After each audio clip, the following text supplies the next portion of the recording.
Я могу только с жалостью отнестись к Шеварднадзе, который попал в это пекло. I'm awfully sorry for Shevardnadze who has to bear all this now.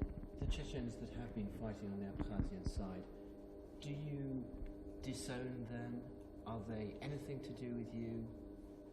Те чеченцы, которые борются на абхазской стороне, они какое-то отношение имеют? Конечно, любой чеченец, где бы ни находился, имеет не какое-то, а прямое отношение к своей родине. В данной ситуации они как в качестве добровольцев там.